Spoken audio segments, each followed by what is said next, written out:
Dude, you don't even look unnatural right now. Really? No, you do. Okay, shit. Check. Check. All right, I guess we're going. Man, it's been so long since I've done a podcast. Pardon me. Jesus. Oh, really quick, something that I want to mention about the podcast, which is amazing in my opinion. So I don't know if you saw AJ Lydeg's story on Instagram. I don't know. Maybe I did. So AJ got a DM on Instagram, and it was asking him for his date of birth, so that they could fill in his information because he now has a WikiFeet page Wait. because So- of this podcast. Is So there everyone that does this podcast is going to be in like a universe of Yeah, but Okay. specifically AJ because he came over and I was like, I have the whole like the feet guys. That's like a whole thing. So if you want to indulge in that, that's your choice. I'm not gonna, it's your free country. And he was like, whatever I have to do to beat Kai's episode, because I had recorded the Kai the week before. And AJ did this thing specifically where he was telling a story about killing a rat, and he had his bare feet right here, and he slapped them together. And as soon as he did it, I was like, that's it. We're going viral. It's going to happen. And I went onto WikiFeet and I Googled AJ Lydeg, and it literally said like appeared on Harry Meredith's podcast, post at Clarity. And it's a bunch of screenshots from the podcast, and there's one where it's literally AJ's feet like right here doing the clapping motion. all press is good press. All press is good press, Yeah. theoretically. And right after that, my YouTube channel immediately got a boost. If you go to the videos, they're like a most replayed point Yeah. of it, and that's where it is. Yep. Oh my god. Yeah, dude. Yeah. Okay, I have a couple things that I want to get out of the way, and then we can just have regular, organic, human conversation where you mostly carry it Okay. and I snipe. Great. Does that sound good? Yeah. All right. I was hoping for the exact opposite of that, but So, all right. So I was just in Australia for like 2.5 weeks. Before that, I'm not really going to talk about Australia that much. thank God. You're welcome. Also, there is an amount of stress when you go on a big vacation of then like people ask you how was it, and there's too much to tell, so you have to give like a very brief log line of information. But then I feel like I'm letting people down. You're not letting anyone down. Everyone's pretending to be interested. No, dude. Some people really want to know how it was. Anyway. So I guess nobody's interested. I think that you have a habit of projecting your emotions upon the greater population. What's wrong with that? Yeah, you're right. We're all psychos. Anyway, so before I went to Australia, I was in New York for a night, and I was like, I'm gonna get to do an open mic, and I went to one, and I walked in, there was nobody there, and the guy's like, oh, there is no open mic, and I was like, what? It says on this doc there is. And then I looked at like a bunch of the other ones, and they were all canceled because it was an election night. It was the election night, and I didn't even think about that. And then my friends like found one, and they were insisting that they come to an open mic, even though I was like, it's really depressing, you don't get it. So then we take the train to this open mic. There are literally 5 people on the list. Like that, I was the 6th person that signed up, and I headlined the mic. And it was like Chicago mics can be bad. Dude, this was horrendous. It was so horrible. And there was this one guy that went up. He was a black dude, and he basically didn't take an inhale the entire time. And he was like just progressively yelling louder and louder into the mic. And it was a pretty intimate room. And my one Asian friend, Jeff, was legitimately like scared for his life. What was he yelling about? Mostly the N-word. Oh. And he started with like, yeah, I'm a great comic from LA, here to be funny. And like, we were all like, whoa, this Yeah. guy's intense. But he literally made my friend Jeff, like he rattled him. Like we were on the train after, my friend Jeff was just silent, which is not unusual. He's a very silent guy. But yeah, he got really rattled. And I kind of just was like, yeah, this is what happens every time. All right, and there's one more thing. And then I'll stop, and then Okay. you can carry. On the flight back, the second to last flight, the flight from San Francisco to New York, I only have 2 more flights till I'm back. I normally have very good airplane luck, And so it's like meaning like I'll always get like an entire row to myself, or I'm separated, or I get like as Mark Norman says, like tiny Asian woman with a mask. It's like ideal. Right. So I'm sitting, there's a girl in the window, I get the aisle, the whole flight is filling up, there's nobody in between us, and I'm like, this is shaping up to be really awesome. And then I see a black guy in a full suit with a cowboy hat get on the plane. And my first thought is that's hilarious. I've never seen a black guy in a suit with a cowboy hat. And he's a big guy too. And Wait, what airport is this? San Francisco. Okay. And my first thought is like, that's really funny that there's a black guy in a cowboy hat with a suit. It's just, I've never seen that before. That's like a unicorn.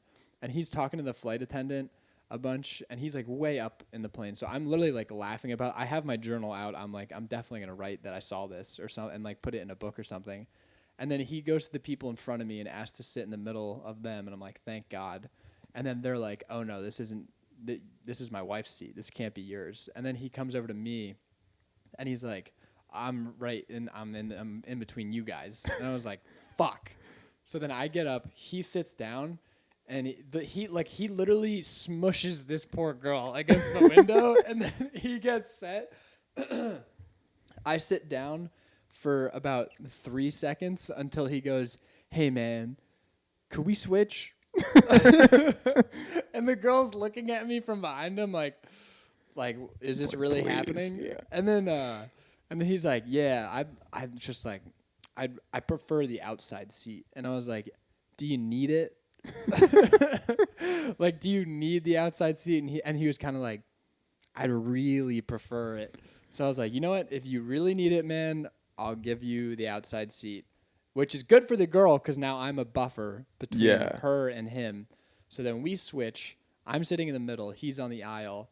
And then this dude immediately takes my armrest, completely just puts his giant arm on the armrest, and then his, like, you know how each person has a well? His foot is in my well. He's completely man-spreading. I am completely smushed by this guy. I'm like, it's just a constant battle the entire flight of like me like with my arm and then him just like flopping it back. He falls asleep basically like half on me. It was horrendous. I hated this guy so viscerally, and he just kept falling on me the entire flight. And I gave him my seat, and this is the real kicker. I was like, I couldn't even sleep because I was so mad at this guy, because it went from like, this is such a funny thing, it's a guy in a cowboy hat, to now he is like my mortal enemy. And I see him pull out his phone, and I was like, let's see what this fucker's password is. Guess what his password was? 6969. 1, 2, 3, 4. Okay. That was my first guess, but it seemed too easy. Yeah, I thought it was. I literally was like, it's either 6969 or 1, 2, 3, 4, and he typed in very slowly 1, 2, 3, 4, and I was like, you motherfucker. What? That's why you got to get your arm, like you got to dig your elbow right into the back of the seat and get the last. It's like when you're playing Othello, you have to get the corners. Othello? Yeah. I don't know Othello. It's the game with all the dots. Like it's the 64 squares, and you have the black and white chips, and you have to flip them, and then the person who gets the most, either black or white, wins.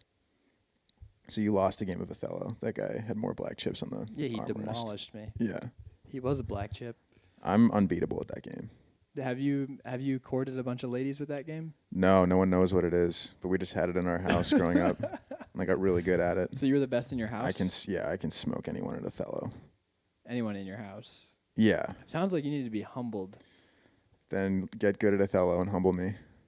I mean, what's the learning curve in Othello? You flip dots. I have Black always and seen white. Othello in the toy section of Target, and like the board game section. I've always been like, who the fuck would play Othello? It's a simple game. The board games that are really complicated are the ones that don't make any sense. You seem like a big backgammon guy. No, I never really played backgammon. I like Boggle, Scrabble. Scrabble's great, dude. I I would play Scrabble. liked Risk, but that's too. Like, I've never finished a game of Risk in my life. And then Catan, I'll play. Catan's good.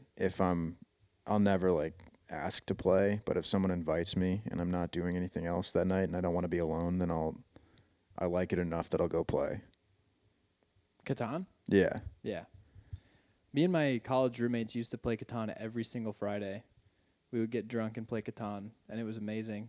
And then one of my friends, Nick McClary, he never won a single game, and he was literally one like a rotation from winning. And my other friend Quinn won the game. Like he was sitting to the left of Nick, so he won literally right before Nick was about to get his inaugural win.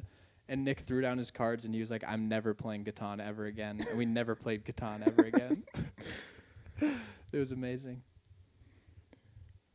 I'm not really a sore loser. I can accept a loss. Is that true? Yes, I'm trying to think if I've ever seen you lose something exactly. sorely. We haven't played any board games together, though. Chess. I was upset. I was Dude, yeah, very. you were a huge bitch. What are you talking about? I was very irritated at myself that I lost that game. Yeah, you were a sore loser. That's not a sore. A sore loser is like you can't accept that you lost. Like something is unfair. For those of You can be mad for that those you of you lost. who are not aware, You Matt can- and I played chess at Being- Uptown Tap Room. Being before an upset with open mic. yourself for losing to a bad chess player is not being a sore loser. Think I'm a bad chess player? You're being such a sore loser right now. I was upset with myself. You're I'm just admitting projecting that. it on me. Yeah, well, I didn't project that. No, you're right. You just That's not what like, projecting is. I mean, you are, because you're a bad chess player, and you were like, no, he's a yeah, bad chess I'm player. a higher ranked chess player than you. I mean, yeah, because you fucking grinded after that, because you were a loser. That's not a sore loser. That's accepting that I lost and then getting better. What's But in being a very sore loser about manner. that? I'll tell the people at home why this was a sore loss. It's not because we sore. played at okay, settle down. Because we played at Uptown. We played one game and then you were like, play again. So we played another game and then I think I beat you again. And then you were just like stormed off to the bathroom. And then I watched it visibly affect your open mic performance. You were like pissed off on stage, dude. I think there was something else happening that day. It wasn't just the chess game, but the chess game The added chess to game it. definitely It compounded added it. Yeah. It contributed to my poor open mic performance. I mean, what I will say is being a super sore loser does bother me, but what bothers me even more is when people lose and then they're just completely unaffected by it. Yeah. Because then I'm like, you don't have a competitive bone in your body. Yeah, competition is fun and healthy, and if you're just out of the game, then it doesn't count. Like you're a pussy. Yeah. And we both know people who will bomb and then not be bothered by it. And how much does that bother you? I think it's funny. Dude, it's so... It bothers me a lot, but it's funny to watch those types of people. It's funny, but it if pisses me off. If I do badly, I can't hang around. I'll leave immediately. Sore it's like- loser? No. I'm giving myself the punishment I deserve. That's not being a sore loser. That's taking full responsibility. Yeah. I have trouble accepting that, but because I show it visibly on my face. But that doesn't mean I'm not accepting it. A sore loser can't accept the loss. That's what it is. No, I think a sore loser can accept the loss, but they're just a bitch about it. I think it's accepting the loss. You're being a sore loser about losing right now. I'm being a sore loser about being a sore loser. Yeah. You're incredibly sore right now. All right. Let's talk about the pastries at coffee shops and how they're all dry. They are dry. Yeah. Why can't they... I went to Froth. The Froth pages are okay sometimes. Before you came here? No, this was earlier this week. But I went to... there's a coffee shop called like Truce or something, and their pastries... Like I can make from a box like brownies, the Ghirardelli brownies, and they're better than any pastry at a coffee shop. So why don't they just have one person make a box of brownies, and then that would be it? Like it would cost $4 to make the brownies. I'm just trying to help these coffee shops out. Just you wanted me to carry this conversation. This is what I want to talk about. I want to talk about dry brownies. That's my favorite thing to do. I get a chai latte with oat milk, and then I get a brownie with it. And that's like my meal. That's how you start your morning? Yeah, That's a pretty good way to start your morning. that's girl dinner for me. Girl breakfast. Yeah. Yeah. No, I drink black coffee like a fucking man. Black coffee and a brownie. Yeah. A brownie that's too dry. Yeah, and I'll eat the dry brownie every time. I won't. There's 500 coffee shops I can walk to within 15 minutes of my apartment. I And am I'll kind choose of the jealous same about that. dry brownie. Why do you live here? I mean, where I live is amazing. I would never move. Yeah. You okay? Oh, you get to walk and get fucking dry brownies. That's Congrats. the whole point of living in a city, is walking and just buying bullshit. No, I get the perks of living in a city, but I'm not swamped by the negatives of living in a city. It's not busy where I am. It's like a beautiful. This is haven. busy. Is it? Yeah. I don't think a car's driven by in the past 10 minutes. Well, you're on the 3rd floor. It would be way busier if great you're on the hearing. 2nd I floor. have phenomenal hearing. Okay. Car just drove by. Yeah. See, Ford you Focus. just. Why would you just disprove your own point? 2013. Yeah, well, it's been 10 minutes. I think I hear another car. Nope. There's another car, Nope. and there's another one. There we go. That's a loud car. See how loud the cars are in the West That's Loop? on the west side. They're though. so loud Once you here. cross at Ashland, all bets are off. Did I tell you that It's a bad neighborhood. I was leaving at what? What? What? Do you think this podcast is going to do well? I don't know. I have more energy than the last one. Yeah, I mean, how could you not? Yeah. I was very tired in the last one. I mean, in the minutes leading up to the last one, you literally were telling me that you were extremely prepared and that you were very ready. No, And I then we wasn't. sat I down. was Dude, lying. Yes, you were. You acted incredibly genuine. Anyway, so on Ogden, I was leaving at like 4 a.m. to go to a lacrosse tournament, and on Ogden I was driving by, and there was a Dodge Charger that there's like this triangular section with like a sculpture and like a garden around it, and this Dodge Charger and there was a metal fence around it. The Dodge Charger had run probably like 20 yards through the fence and just like completely totaled itself, meaning that the guy must have been going like 80 on Ogden and then crashed. And it was gnarly. Like his entire car, all 4 wheels were off the ground. Oh my god. Yeah, it was fucking gnarly. So that happens in my area. It's pretty cool. I get the best of both worlds. And you get the LED guys. Those I get a lot of LEDs. Yeah, the I get a lot of 3-wheeled tricycle with blasting the worst music in the world, and then Yep. they're all LED. They trick them out with these light kits. It's an LED guy. That's my phrase. Yes. I mean, I had a joke that never worked, but it was white people. For white people, it's 3-legged dogs. For black people, it's 3-wheeled cars. Both are annoying true. because Yeah. I have to look at the dog and I have to listen to the car. And people didn't like that for some reason. I think there are. How many 3-legged dogs are there though? Too many, dude. Especially in this area because I'm in a very well-to-do area. I mean, the amount of 3-legged dogs per capita is unbelievable. And you have to watch them fucking hop around. Yeah. Shit's so, and there will be people that have one 3-legged dog and then a normal dog. So then when they're walking, they're pulling the normal dog back so that the 3-legged dog can like equalize with them. But then it's like you're just making the 4-legged dog suffer. Yeah. If your Because existing you chose to do this. if your existing dog loses a leg, then That's different. that's okay. But Take if it out you back.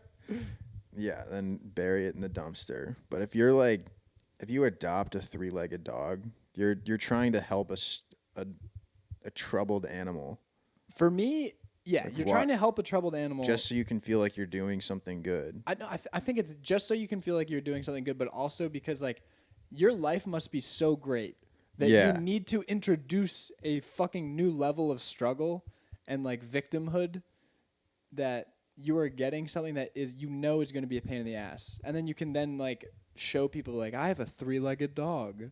Yeah. Go fuck yourself. And it's also a Fuck commitment. you. It's a commitment you can back out of too. That's what dog I owners. guess that is true. You, you can can put it return up your to 3-legged dog. You can put it up for adoption if you can't handle it. Yeah. And then also, this was part of my bit, is like every time you adopt a 3-legged dog, you're not adopting a 4-legged dog. Yeah. So then the 4-legged dog has to watch you walk by with the yeah, mutant they're like, what the fuck? and be like, what the fuck? I'm a golden retriever. I'm a golden retriever with 4 working legs, and you're taking a pit bull with 3 legs that you're going to have to put on antidepressants named Levon. Yeah. That's a true story, by the way. There was one of those at the dog place I worked. I can't stand these dogs that have like their face is just put in a panini press, and they're all like the pug. Just flat. Yeah. I guess pugs are. They were bred not to hunt that lions. Bad. Oh my god. So the blood drains away from their face. I hate. There's an epidemic of ugly dogs. There are so many ugly I have dogs. a theory: the richer the person, the uglier the dog. That's a pretty solid theory, honestly. It's a almost bulletproof theory. Yeah. Because sometimes, you want these people that have like a dog show dog, but even the dog show has a category for just ugly motherfucking dogs. Really? They have an The- ugly category? It seems like it. The mutant category. They have like a purebred category. Basically, it's the which is most, just inbred. yeah. It's the most. It's the prime example of the worst dogs ever. Yeah. Yeah, it's gross. And then they have the dogs that just look like a mop and like Yeah. you can't even see their eyes or anything. How does that happen? It's just dreads. You're like, I wouldn't want to pet this dog. I guess if you let any hair grow, but then how does the dog see? The dog seems very unbothered by it. Yeah. But I don't know, maybe that's the training. Maybe it's crying underneath the mop dreads. I don't know. I think all these dogs are on drugs. Do they drug test the dogs before the show? Oh yeah, could a dog be on PEDs? Yeah. What would a PED be for a dog show?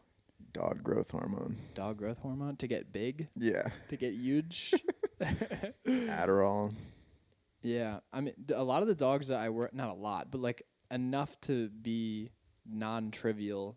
The amount of dogs I worked with at my doggy daycare that were on drugs was pretty wild.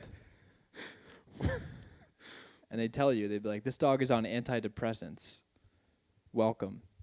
And then the dog would fucking get PTSD and relapse mid-shift. I don't understand. Unless the dog is violent or They were violent. okay. I was almost always because they were violent. But then why don't we? Okay, we should be ahead. putting down. Why don't we ship them to violent Austin dogs. if they're violent? What? We imprison violent people, but we let violent dogs just run around. Well, the problem is nobody's going to prison and saying, I want that one. Oh, that's true. You know? No one feels bad for the prisoners. Yeah, I there's don't no one's like adopting prisoners. think. No, you should be able to. You should be able to. That'd be great. Yeah. If you were opening your apartment door after, like, you meet a girl at a bar and you're bringing her back and you're like, just want to let you know I have a prisoner.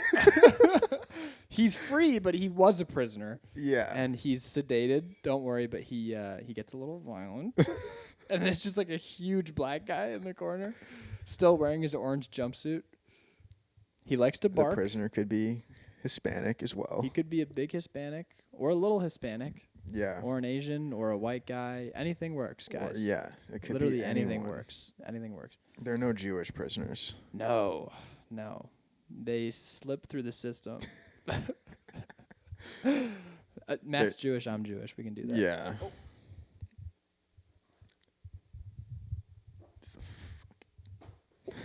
Dude, that was so close to knocking the glass Oh over. shit.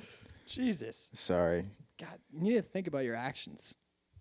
Good. That's a non-Jewish Peace, pillow. love, and light. It's, you know. Actually, I would rather have the menorah than this. This is Eat Pray. This is a store brand Eat Pray Love. Yeah. You couldn't afford Eat Pray Love. No. All right, keep the audio going because that's really where we're getting the fans. What do you mean? I was talking. What were Yeah, you- I know, but you know, yeah, we went from a great prisoners riff to to me throwing your pillow. yeah, throwing my menorah pillow. It looked anti-Semitic, much like Dr. Seuss. What is the documented Dr. Seuss anti-Semitism? What have there been incidents with him? He had a book that never got published, and it was called like The Big Nosed Jew or something. Okay. I mean that's low-hanging fruit. I think if you're in a group that's been targeted at any point, you just have to accept the cheap jokes and it's fine. Like you're gonna be mad at the world. Like I have relatives that won't buy German cars, but then Oh, come on. it's true. Like every supplier is German. Like every car is full of Bosch parts. Like my uncle won't buy a Jewish. My uncle won't buy a Jewish car. He won't buy a German car, and then he'll load up his Bosch dishwasher. It's like are you gonna? Yeah, Every product is made by an anti-Semitic person. it's very pick and choose. Yeah, Yeah. It's just too much energy to be mad at the world, and I view it like, I think it would make Ferdinand Piech roll in his grave that I'm a Jewish Yeah, guy it's driving a also Volkswagen. you're kind of saying I'm fuck kinda you. like, yeah, trying fuck to you say people. like fuck you to the man. Right. I'm driving. Henry Ford would hate that you've ever driven a Ford. Yeah, I've owned a Ford. Yeah. My family's owned a bunch of Fords. That's cool. As opposed to, there was a girl in my high school that refused to shop at Home Depot or Why? something because it was like owned by some Polish company, some Polish dude, and the Polish people like didn't defend the Jews in World War II, so she wouldn't even step foot in a Home Depot. Oh And I my was like, God. they have a great theme song. What are you doing? What's the theme song? The one da da da da da. Dun, dun, dun, dun, dun, dun, dun. Okay, yeah. With who's that guy? Mike Rowe. Mike Rowe, Dirty Jobs. Yeah, You seem like a Dirty Jobs guy. yeah. I respect those people. I I like Undercover Boss. Is that what you're Undercover talking Boss about? was great. Yeah, that's a good show. I've always wanted to do Undercover Boss as the boss, but I've never been a boss of anything. I would love to do Undercover Boss and then just discover what a piece of shit all my employees are. Yeah, because there's always like you expect it to be like the formula is like you have like two people who are like huge pieces of shit, and then And there's one who's like a sob story. barely, yeah, who's like redeemable. It's like a 72-year-old Latina woman who's like first I just wanna generation. see She my has family. 7 kids. Yeah, she's just working her ass off, and you're like, you know what, Consuela, I'm gonna make you the CMO. Yeah. Like some shit like that, or you like pull off the mustache and the glasses. But it would be funny if you did it and it was just all assholes. There's not one Everybody redeeming working for person you. at this company. Also, just hearing everybody shit on you as the boss would be the Matt Calhoun, such a fucking loser, dude. It would be so funny if he was like, if they weren't even shitting on like your work ethic, they were just like, he's a great boss, but like such a fucking pathetic guy. You'd just be like, yeah, yep. You probably just wouldn't reveal yourself ever. It would be No. so embarrassing at the end to be like, surprise. Yeah, like I just quit. I would work there for like 3 weeks, just quit. Like, sorry, I can't do this. And You'd then quit as the boss? Yeah. Yeah. It would also be funny to go undercover as like a black person. Yeah. There's definitely a Like a blackface really episode. undercover boss. There was a blackface episode of that didn't air. Are you serious? No. Oh, I mean, damn it. That would have been amazing. Oh, that would have been so funny. Which company would you, if you could go, all right, if you could do blackface as any boss of a company? Oh, man. I don't even know if there's a right answer to this. I regret asking that question. Yeah, I don't know how to answer that. I just wanted to put you into a corner and then it reflected badly on me. Well, it looks like we're both in a corner now. Yeah. Sorry. I was going through my comments on YouTube, and one person on the Aaron Klein video just said, what's up with the racism? and then my fan Truer Than You Know responded to them with like 5 paragraphs about why like comedians utilize that language and how like Richard Pryor and Dave Chappelle are great comics that also talk about race and stuff. And I was like, dude, this is what I'm talking about. Well, that's where the tension is in real life. Exactly. That's what I was trying to tell the girl at the fair. When she was like, why does it have to be a black kid? It's like, because right now that's the group of people care the most about. So if you harm that group, then or if that's on the table, people are going to care the most. And even when I'm doing the setup in that joke, you can hear a couple people gasp because they're like, oh no. But if it was a little white kid, who cares? Yeah, it's like a straitjacket trick. It's like Houdini. You got to put yourself in a rough situation and then have the crowd be like, how does he get out of this one? Those are really fun. I don't really do any of those jokes. I don't feel like I'm good enough to do those types of jokes. No, you're much more of a gay jacket guy. What? That new jacket you got? It is. That's a year old Very at this point, I flamboyant. think. No, I got it in March. Actually, Sam has it right now. I forgot it at a bar. Gave Sam your jacket? No, I forgot it. I'm not gonna see it for like weeks. No, you're probably never going to see that ever again. No, That's tough. it's fine. Have you ever given a girl a hoodie? Nah, maybe. I'm sure I've had something disappear on me that I didn't Yeah. notice. I don't really wear that. I have like 4 hoodies. I don't know if I've So ever seen you wear a hoodie. You just wear the same fucking your brother's jacket every Yeah. single day. Well, I wear this most days. It's a flannel I bought for $3 like 2 years ago. Nice. And then those black jeans that make your ass look fucking Very ginormous. good. Yeah, it looks pretty good. I fill these out pretty well. Oh, I have a picture to show you. I've got to get new. I get every 2 years I buy like 3 pairs of pants on Black Friday. and it's coming up on that time. That's smart. There's a picture that my mom took of me on the sailboat. Your mom did not take that picture. I promise you she did. Your bare ass is showing. Yeah, my bare ass is showing. I'm completely naked in this photo. You were naked in front of your mom on a boat? Yeah. Look at that. There's a sunset in the Why back, were you Pacific naked? Ocean. I'm on a great boat. It's a great boat. Why? Because I was showering off the back of the boat. And I thought it would be funny to get fully naked. Your mom was not there. She took the photo, dude.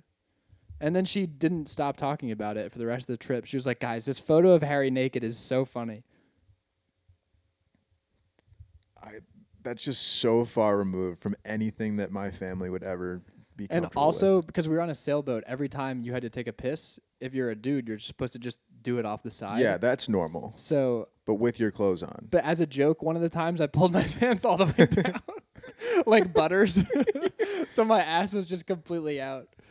And then they all were, I did it as a joke, and then they're all, this happens to me so much, by the way, where I'll do a joke, and then people will be like, is that actually how you pee? And I'll be like, no, I did it to make you laugh. and I it just want to worked." reiterate that Harry's mother took a photo of his bare ass on She a did. boat. Yeah. Let's just sit there for a minute. I don't think that that's that wild. It wasn't Yes, like it a is. close-up of my ass. I'm on the end of the boat, and she snapped a pic. That'd be like if you were naked in the kitchen. Like, that's the distance. Right now? Yeah. Yeah, I mean, but that's my mom. I've never. Dude, you walked into my apartment, saw I was shirtless, and pulled off your shirt in front That's of my roommate. different. Yeah, it's way It's gayer. not my mom. Just say you don't have a close relationship with your mother, dude. It's just not what we do. We just play Othello, fully clothed. Yeah, we go eat. I mean, dude, when you're on a sailboat, you're camping. I've never been on a sailboat. You're just camping at sea. How long are you on a sailboat? 4 days, 3 nights. I've never spent the night on a boat. That seems wild to me. It was pretty wild. I slept under the stars all 3 nights on the deck in the cockpit. That actually sounds kind of nice. It was insane, and you could see every single star. Who else was with you on the boat? Was there a captain of this boat, or did you guys rent it? Oh, we could not have sailed this by ourselves. It was like over a 50-foot boat. It was named Storm, and it was like a racing yacht designed in South Who else saw Africa. you naked? I mean, everybody on the boat saw me naked. It was me, my sister, my brother, my mom, my mom's boyfriend, who is a master shipwright. And then he had a friend named Ben, who's a great sailor as well.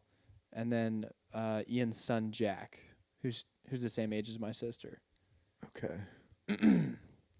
I can't believe this is such a big deal to you. This I'm gonna is post that on real. Instagram. Is that weird? That I gonna be thought the this was a last big slide. deal.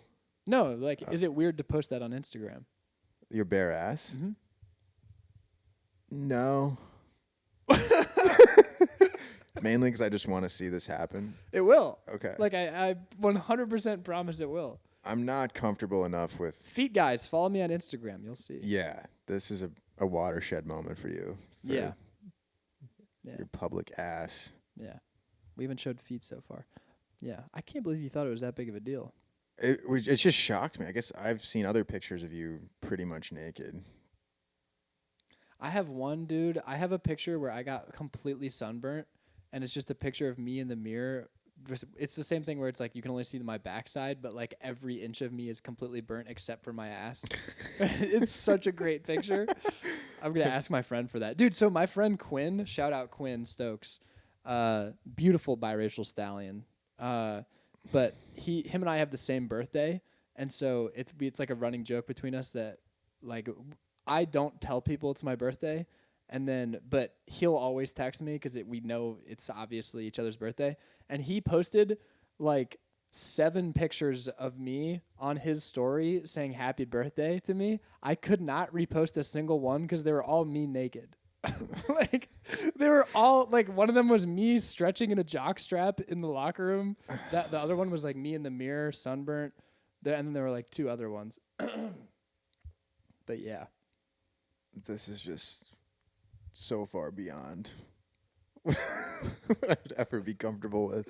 oh, I'm sorry, dude. No, it's fine. Like, you can do it, but it's Thank you. Thank you for permission. So when you're with a lady, how comfortable are you walking around naked? I generally don't like doing it. Like I'm fine with it, but usually if I'm getting up, it's kind of like being underwater. Like I can hold my breath for like 30 or 40 seconds, and then I gotta like put something on. That's a tight window. I feel like it's a Yeah. flex though. To, like after you have sex with the lady to walk around naked. Yeah, like I'll put like I'm not in a rush to put my clothes on, but I do Because your want to get penis them is on. still sort of in combat mode. Yeah. But then sometimes, you get tennis. Yeah, if I feel that happening, I'm usually also sometimes what's the worst is when you can't find your clothes. Or there's a sock or your underwear gets like shoved into the corner. Some crevasse. Yeah. Yeah. No, that's not good. It's not good. I wish I was more comfortable with being naked. Just so I wouldn't have to have a fear of being Naked? yeah. You know how people say, like, if you're nervous, picture everybody else naked? Yeah, I don't do That that. that would make me way more nervous.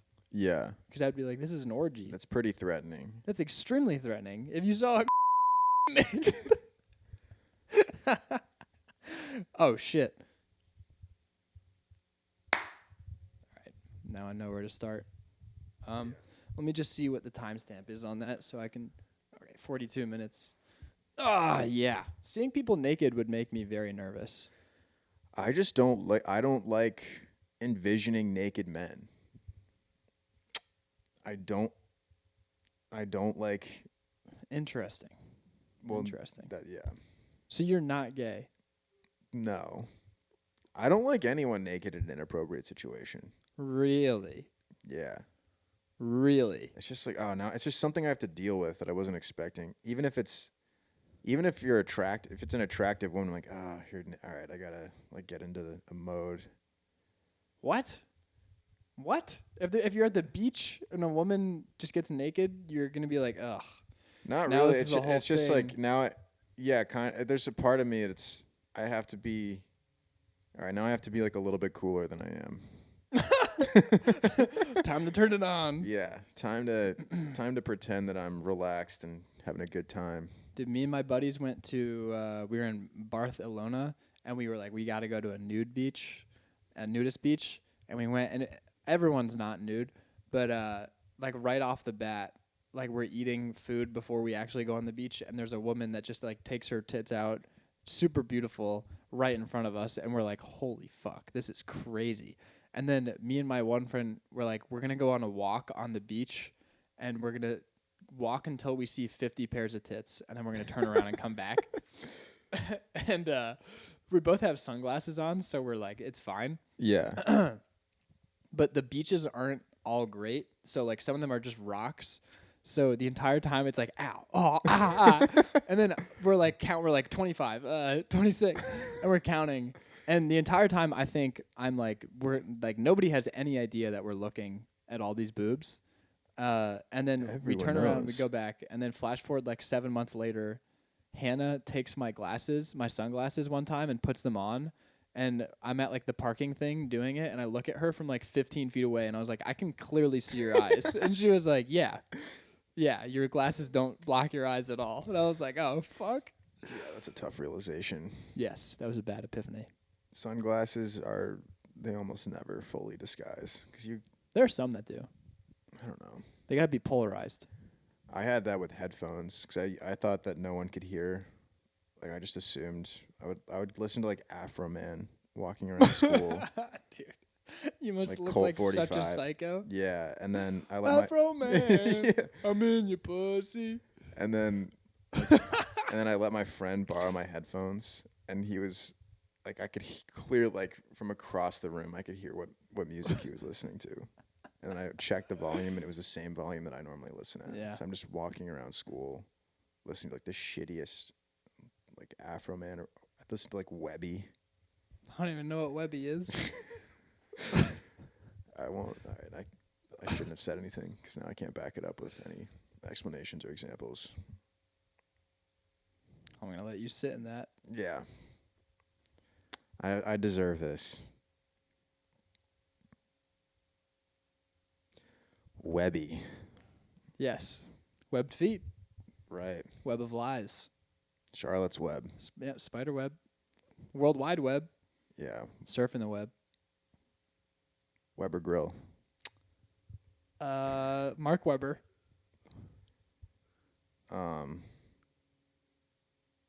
Damn it.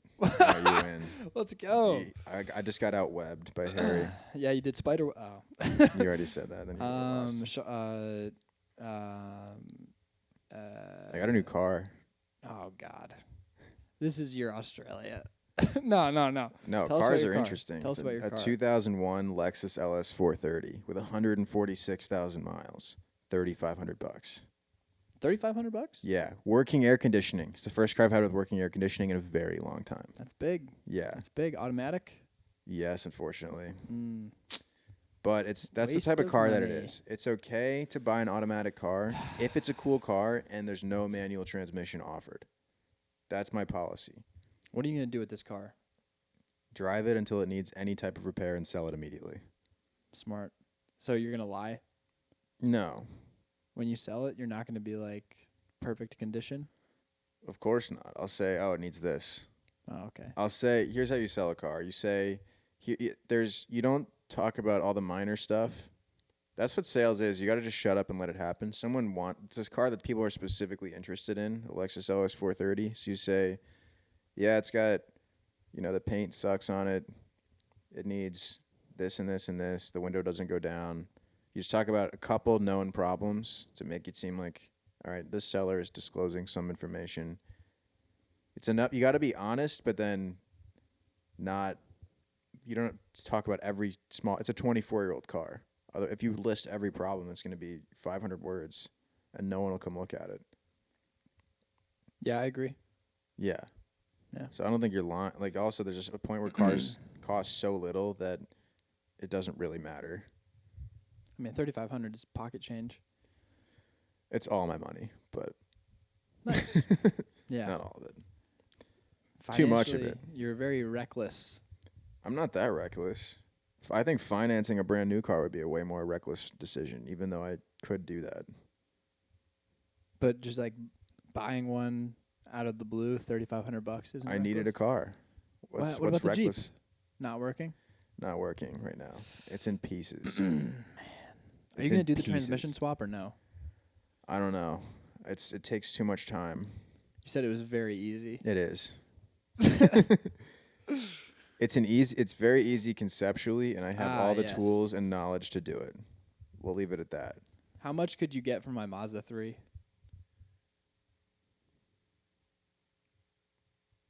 How many? 130,000 miles on it. Yeah, 2012 or 13. 12. It's probably worth around like 6. Damn. We should sell that and then get motorcycles. No. Yeah, you're right. Drew Gregory. See, there's cars. Again, that's past Ashland. Yeah, it doesn't matter if it's past Ashland. You could still hear it.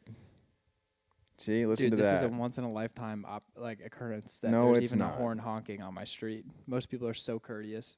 I live in such a courteous area.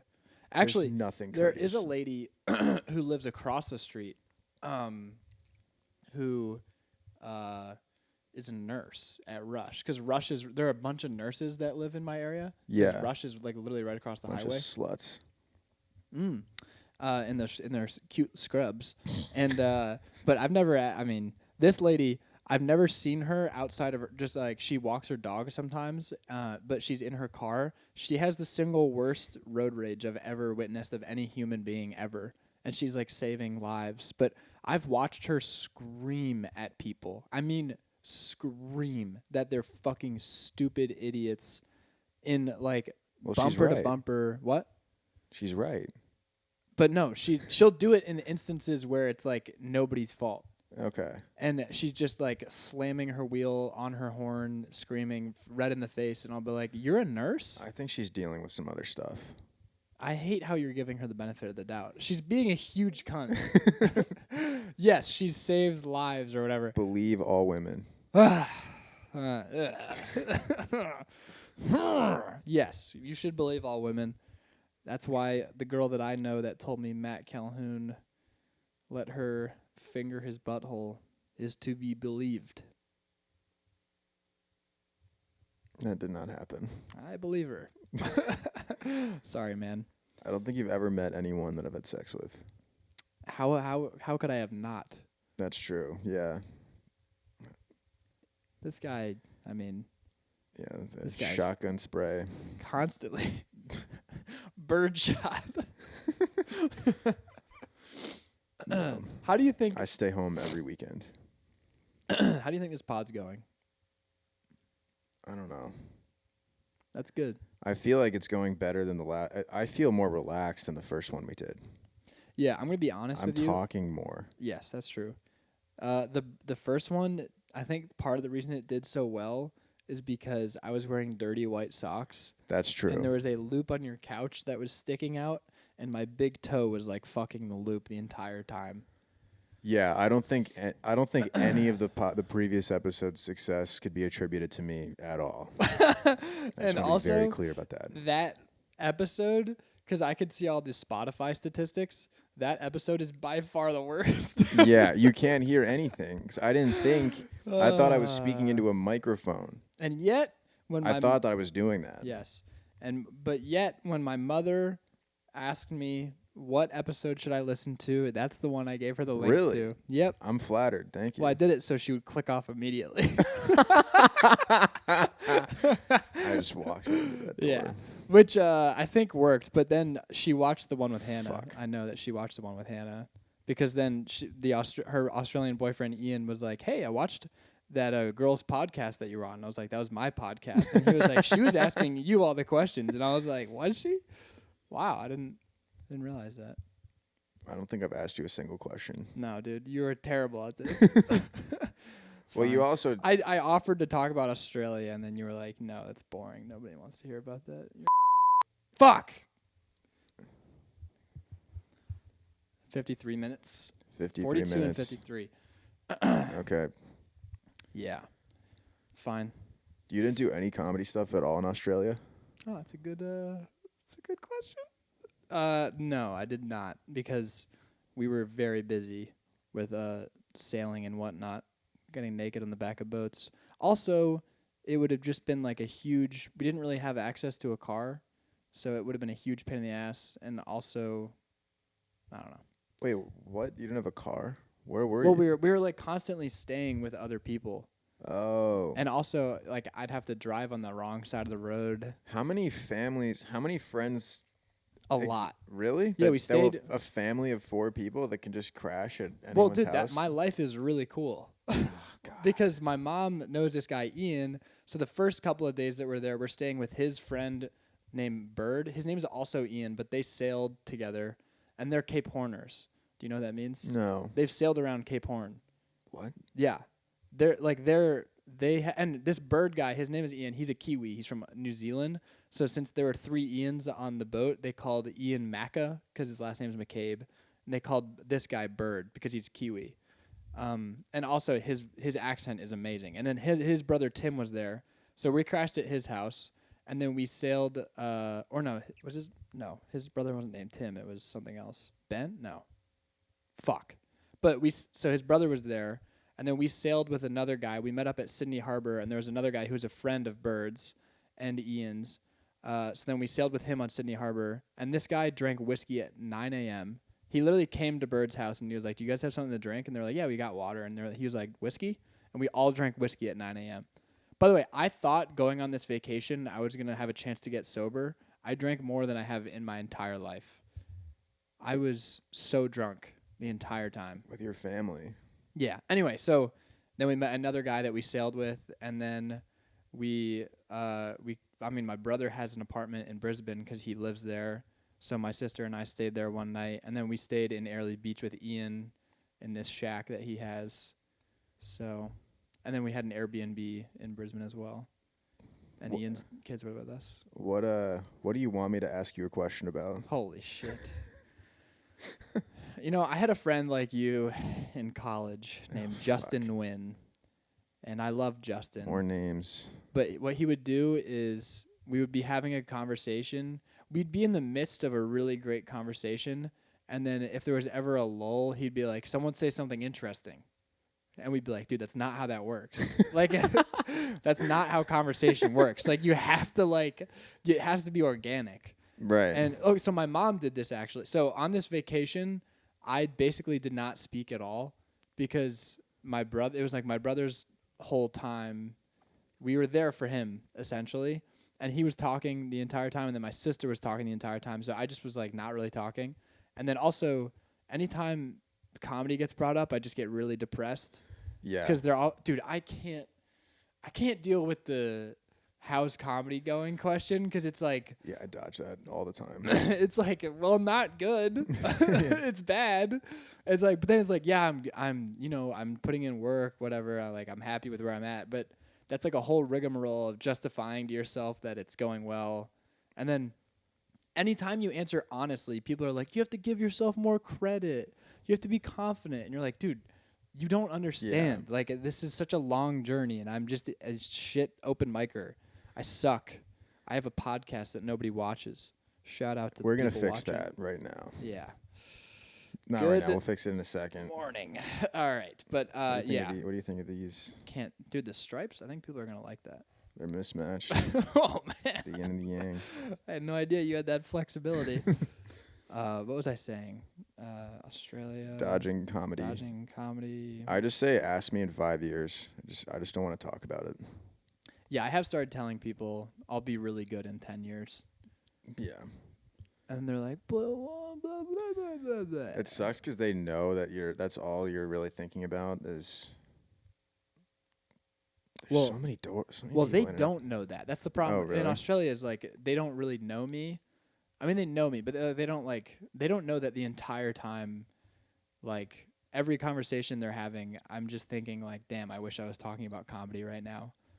And it's like it's bad that's It how is much we bad. like comedy. Is Yeah. that because when you're with comics, it's just okay, let's just talk about comedy. And then from comedy you get some stupid offshoot where you're like talking about anything else and then bring it back to comedy. But when they're talking, so my sister was talking about, this is what I was fucking getting to. God, I'm all over the place. So my sister was talking, it was me, my sister, and then Ian's son, Jack. And we were waiting for Ian to come back at Airlie Beach so we can get fitted for like our dive suits. And my sister is talking about her rowing career for like 30 minutes nonstop. And it gets to the point where my mom literally says, okay, it's somebody else's turn to talk. And then it was just silent. And then she was like, Harry, how about you? How about you go? And I was like, you're not actually doing this to me right now, are you? You're really just taking the baton and handing it to me cold? That was fucked up. That was fucked up. And then I want to talk about comedy, but then it's like there's so much comedy talk, and then none of you even understand it. Even if I tell them like, oh, I got to do Zanies, they're like, oh, what's that? And it's like, well, It doesn't matter to you. It's a huge deal to me. What am I supposed to say? And then it's also like telling people that you're a stand-up comedian and then you haven't been talking the whole trip. And they're like, oh, this kid thinks he's funny. Yeah, And then that's it's the like, worst. no, I don't really. But I like that. And it's like, oh, do you want to be famous? It's like, no, I want people to tell my jokes around a campfire and then laugh. Yeah. That's what I want. Every interaction is just a minefield of this situation where you cannot win. No. When people know that you're a comic, you just can't win. And I feel like blank in conversation most of the time. Yeah. Like That's how I felt. Yeah.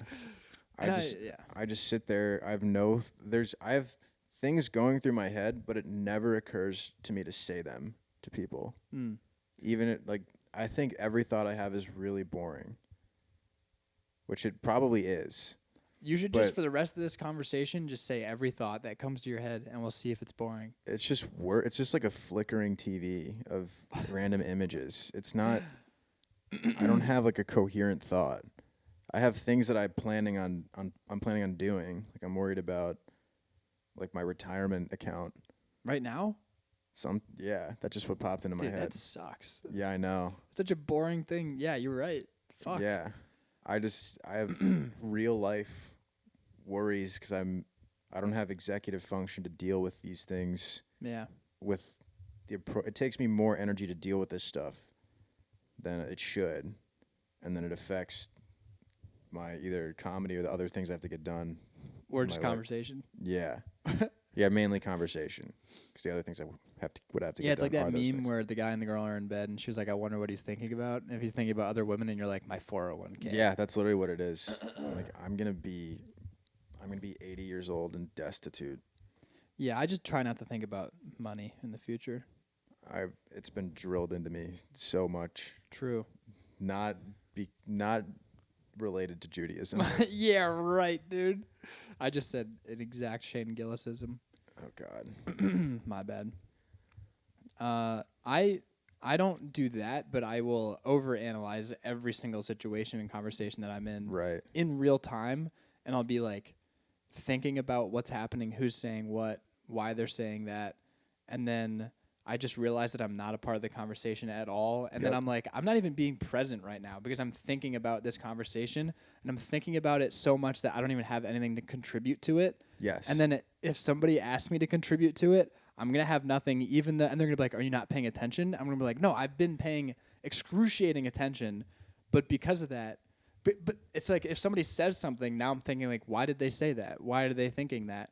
Do they think I agree with that? Like all this Yeah. bullshit that's not really relevant to the fucking conversation." Most people are not like everything they say doesn't have an underlying motivation for them to say it. Sometimes people just want to have a good time and they want to talk. A lot of people just filibuster. Yeah, that's what it is. Yeah, we do that. I've started just leaving conversations if I have like a clock. It's kind of gnarly. It's like if I can't think of one thing that I could contribute to this conversation in 2 minutes, I'm just gonna walk away. Because a lot of times it's about like movies or a TV show, and then Yeah. if I try to weasel my way in and transition it to something I want to talk about, then I feel selfish. But that's the thing is like also that is selfish what you're doing. But but I have no other way. But you could just let that conversation play out. But I don't know how to play it. I can't let it play out. But sometimes it's good Because it's if been there's like so a long group without me dynamic. talking. It's so long without me talking that it's weird. No, it's not. It's really not. People aren't thinking about you that much. But- In a group in one-on-one, yes. But if it's like 3 to 4 people, you're good with sitting on the sideline until For how something. long? Dude, indefinite. I really think. Really? You can just Yeah. sit in silence in a group of 4 people And for also, 10 minutes and not you say can anything? ask questions, But which I know I'm is not. If I'm not interested in the topic, I can't think of any questions, which is my own problem. yeah, I mean but, that is true. But what am I gonna like? It's not a problem that I can solve easily, so I don't want to put that. I on mean, other you can people in the always conversation. keep a conversation going. It's just like I guess, how but then it feels like badly- work. Why am I? If Yeah, but I have some to think things- so hard about keeping this I mean, conversation you shouldn't have to alive, think that hard. I do have to think that hard. I can't just choose what I think about. I mean, you can. It's your Kind thoughts. of. Not really. I mean, no, yeah, I'm saying this. I struggle with the same thing, but I mean, we struggle with the same thing in very different ways. I'm able to fake it pretty well, Yeah. but in a group dynamic, especially in Australia, I just found myself taking a back seat 99% of the time. And every time I spoke, I would just then be like, God, I suck. Fuck. I should shut the fuck up forever. Nobody likes me. But people forget about those dumb things you say pretty quickly. Yeah, they do because they're dumb. But Yeah. Ian told my mom that he thought I was mad at him for the first like week of the trip because I wasn't talking that much. And I was like, no, I'm having a blast. I'm just not talking a lot. Yeah. And then also I want to get better at listening instead of just like plowing over people. yeah. I say this as I Yeah. plow over. I also plowed over the first 10 minutes of the pod, but I really want to get better at just being someone who listens first and then talks as opposed to someone who talks and then doesn't even consider listening. Yeah. Because I think that's very valuable. And it's also somebody that people value is, well, that's what I just fucking said, but yeah. I think also people don't know. It's like what you're saying. He thought you weren't having a good time. I think it's important to try to understand what it looks like when a particular person's having fun.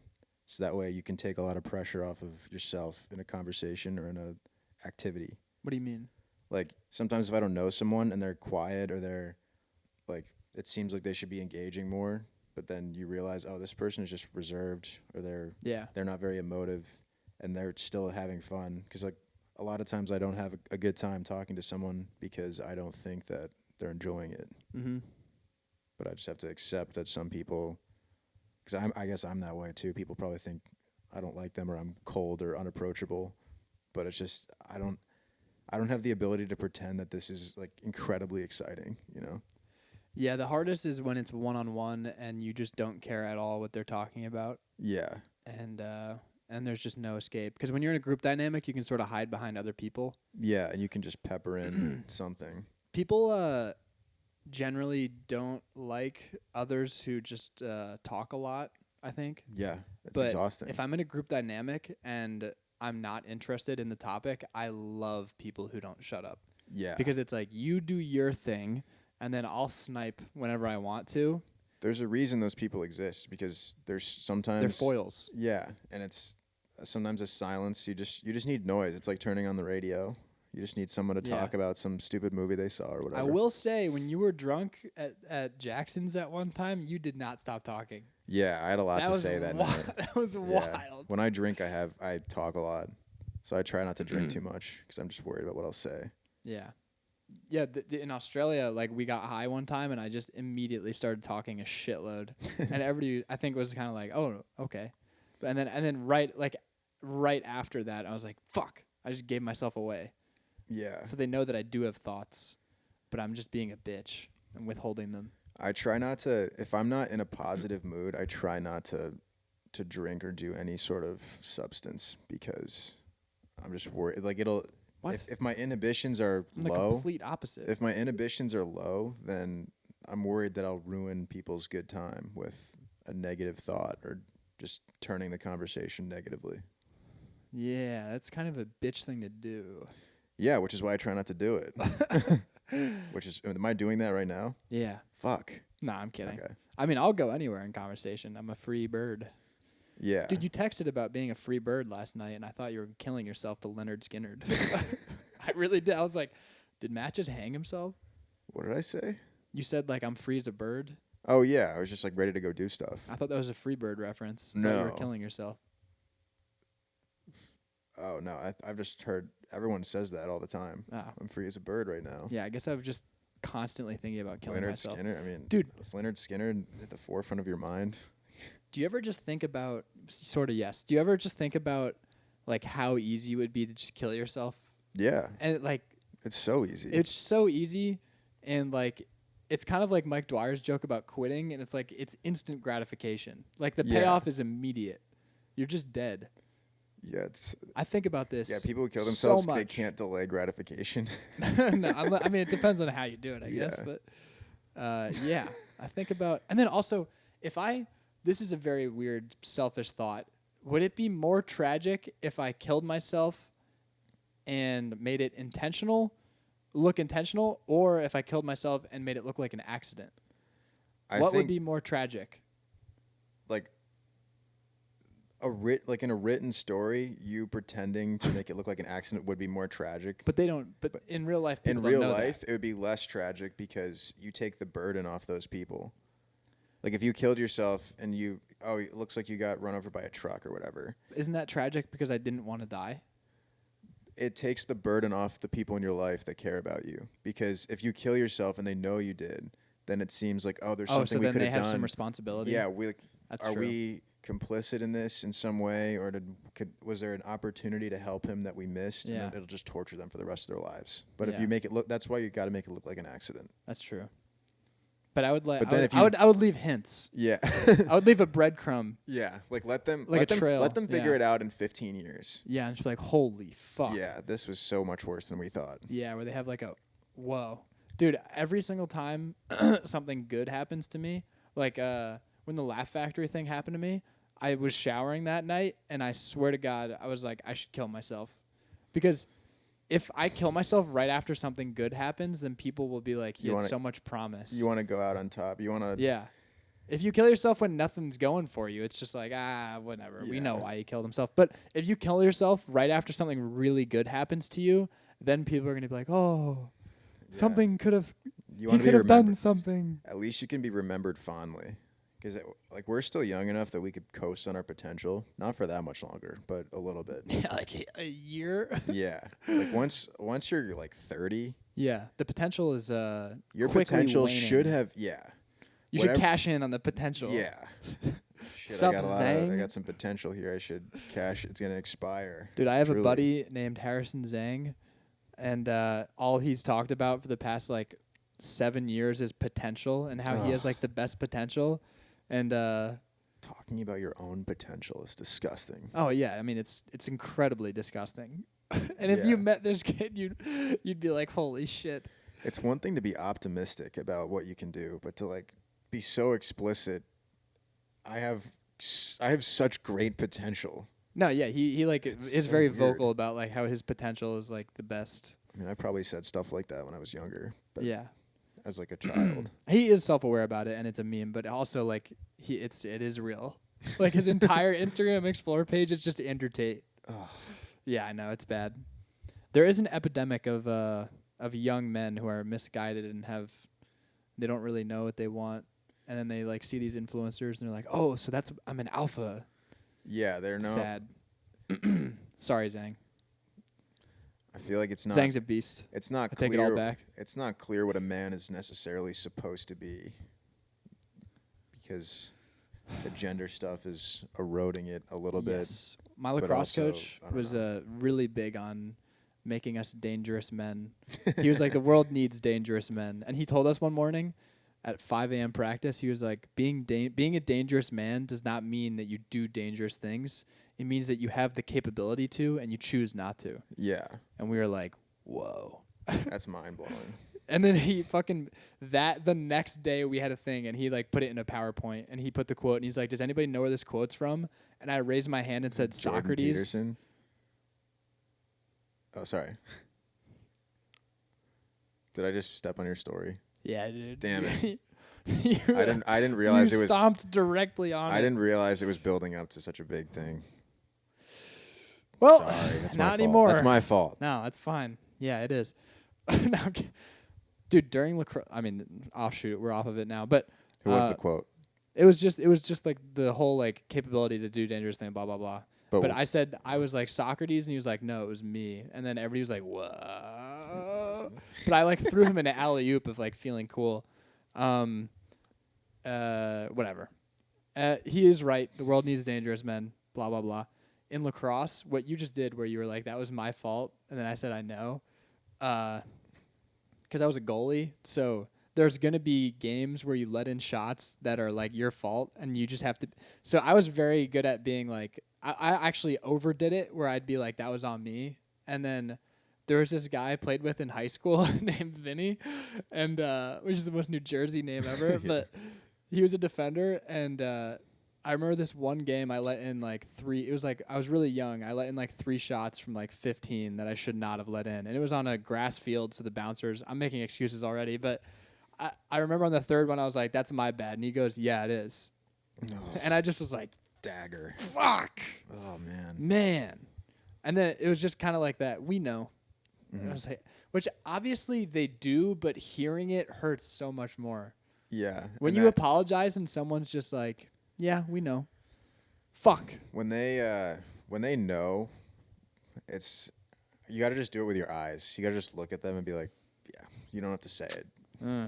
That's Yeah. When I feel try the to, need to say it. I try to take blame with my eyes. It's a very good way of taking blame without really taking it. Yeah, it's like I'm gonna acknowledge what we all just saw, and let's move past it as quickly as possible because I'm gonna humiliate myself by admitting that this was my fault, and then you're gonna have to do something you don't want to do, which is tell me that you knew that. Yeah. I mean, I think some people revel in that. Yeah, I if think they love if they doing it. hate you, but then you win either way because then you deny them the satisfaction. I of- don't think you win either way. I in a situation where you're a already little losing loser. terribly, you can still win by denying a person that you hate the opportunity to tell you that you suck. We're back to Andrew Tate. What? That was kind of like a Tateism. It was? When you're losing in a terrible way, you can still win. Oh. I don't. I'm sorry, dude. I just stomped So on I'm you. no, I'm just confused because Andrew Tate is he never even talks. I've never even heard him talk about losing. I mean, he's talking to losers, That's true. so. Andrew Tate is one of those people. Like I saw him on Instagram for like a day, and I was like, wow, this is unusual. And then I read the comments. Like it went from a little bit compelling to disgusting so quickly. Just a bunch of incels. Yeah. Yep. It's pretty sad. It's pretty sad. I was gonna. What is masculinity to you, Harry? Yeah, let's get into this. Masculinity to me Yes. is being able to take responsibility for your actions, take risks, Mm-hmm. and not be Have ashamed. your mom photograph you naked. Yeah, I think that's masculine.